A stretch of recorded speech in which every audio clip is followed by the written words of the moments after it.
1920 எது தர்காவுக்கு சொந்தமான இடம், எது இந்து கோவிலுக்கு சொந்தமான இடம் என்ற பாகப்பிரிவினை செய்யப்பட்டு விட்டது. அப்போது 20 இதை முடிவு செய்த நீதிபதி அங்கே சென்று அந்த இடத்தை பார்வையிட்ட பிறகு இந்த தீர்ப்பை அளித்திருக்கிறார்.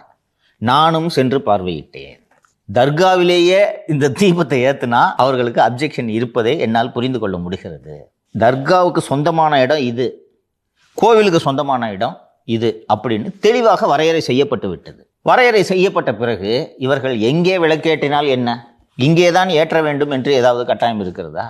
போன வருஷம் இங்கே ஏற்றிக்கிட்டு இருந்தாங்க, இந்த வருஷம் இங்கே ஏற்றுறாங்க சொல்லிட்டு அந்த தூண் இருக்குது, அது விளக்குக்காக உருவாக்கப்பட்ட தூண். சென்னை உயர்நீதிமன்றம் வருஷத்துக்கு ஒரு வாட்டி எல்லா கேட்டையும் க்ளோஸ் பண்ணுவாங்க. அவர் எவ்வளோ அழகாக எழுதுறார்.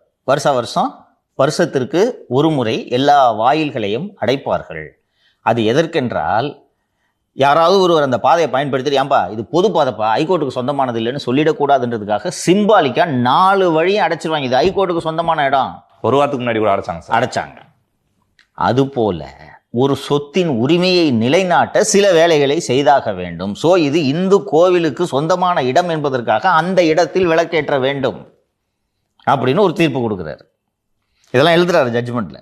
இந்து சமய அறநிலையத்துறைக்கு இதில் வேலையே இல்லை, கோவில் நிர்வாகத்திற்கு தான் இதில் வேலை. கோவில் நிர்வாகம் அதன் சொத்தை பாதுகாக்க வேண்டும். அதன் சொத்தை பாதுகாப்பதன் ஒரு பகுதியாக தான் இங்கே விளக்கேற்ற வேண்டும். அப்போ உன் வேலை உன் சொத்தை பாதுகாக்கிறது. அதனால நான் உனக்கு எம்பவர் பண்றேன், போய் அங்கே விளக்கேற்று என்று சொல்கிறார்.